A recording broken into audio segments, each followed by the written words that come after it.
ஸல்லல்லாஹு அலைஹி வஸல்லம் சொன்னார்கள், அல்லாஹு தஆலா ஒரு மனிதனை பார்த்து, ஒரு வாலிபனை பார்த்து அல்லாஹ் ஆச்சரியப்படுகிறான். அல்லாஹ் வாலிபனை பார்த்து ஆச்சரியப்படுகிறான். ஸல்லல்லாஹு அலைஹி வஸல்லம் சொன்னார்கள், இன்னல்லாஹ லயஅஜபு மினஷ் ஷாப் லைஸத் லஹு சபுவா. சொன்னார்கள் ஸல்லல்லாஹு அலைஹி வஸல்லம், அல்லாஹ் தஆலா ஆச்சரியப்படுகிறான். அல்லாஹ் அவரை பார்த்து ஆச்சரியப்படுகிறான். இவர் என்ன மனிதர்? அவர் யார்? லைஸத் லஹு சபுவா. அவர் வாலிபர், ஆனால் அவரிடம் வாலிபத்தினுடைய மனத்தனம் கிடையாது. சகோதரர்களே, வாலிபத்தினுடைய தூண்டுதல் கிடையாது. பாவத்தின் பக்கம் மீள்கிறாரா, பாவத்தின் பக்கம் ஒரு அழைப்பு வருகிறதா, ஆனால் அவருடைய ஈமான் தடுக்கிறது. அவருடைய அந்த வாலிபத்தினுடைய உச்சத்தால், வாலிபத்தினுடைய அந்த கொதிப்பால் அவர் செல்லவில்லை. அல்லாஹ்வுடைய பயம் அவரை தடுக்கிறது. சொன்னார்கள் ஸல்லல்லாஹு அலைஹி வஸல்லம், இவரை பார்த்து தான் படைத்த ரப்பு அல்லாஹ் சந்தோஷப்படுகிறான். சகோதரர்களே, எம் ஒவ்வொருவரையும் பார்த்து அல்லாஹ் சந்தோஷப்பட வேண்டுமா இல்லையா? நாம் ஒவ்வொருவரும் ஒரு கணம் சிந்திக்க வேண்டும். சகோதரர்களே, என்னை படைத்த ரப்பு என்னை பார்த்து சந்தோஷப்பட்டால் நான் எவ்வளவு பாக்கியசாலி, நான் எவ்வளவு பாக்கியசாலி.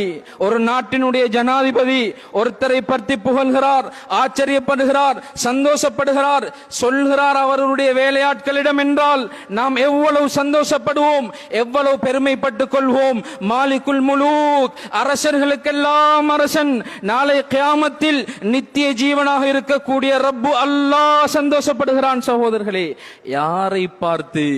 வாலிபனை பார்த்து அல்லாஹ் சந்தோஷப்படுகிறான். எப்படியான வாலிபன்? சகோதரர்களே, ஸல்லல்லாஹு அலைஹி வஸல்லம் சொன்னார்கள், வாலிபத்தினுடைய அந்த கொதிப்பு அவரை தாக்கவில்லை.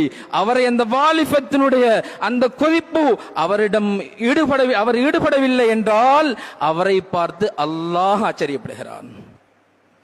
சகோதரர்களே, நாளை கியாமத்தில் அல்லாஹு தஆலா சுவர்க்கத்திற்கு மனிதர்களை அனுப்பும் போது சொன்னார்கள் ஸல்லல்லாஹு அலைஹி வஸல்லம், அந்த மனிதர்களும் வாலிப வயதில் தான் சொர்க்கத்திற்கு போவார்கள். உலகத்தில் 70 வயதில் வஃபாத்தாகிறார், 80 வயதில் மரணிக்கிறார், 90 வயதில் மரணிக்கிறார். சகோதரர்களே, அவரையும் அல்லாஹு தஆலா வாலிபனுடைய வயதை கொடுத்து தான் அனுப்புகிறான். ஸல்லல்லாஹு அலைஹி வஸல்லம் சொன்னார்கள், அப்னாஉ 30, 30 வயது அல்லது 33 வயது. சகோதரர்களே, அல்லாஹு தஆலா வாலிபர்களை வைத்து தான் சுவர்க்கத்தை அலங்கரிக்க போறான். சகோதரர்களே, எனவே இந்த வாலிபம் எவ்வளவு பெருமதியானது, இந்த வாலிபம் எவ்வளவு பெருமதியானது என்பதை நாம் ஒவ்வொருவரும் உணர வேண்டும்.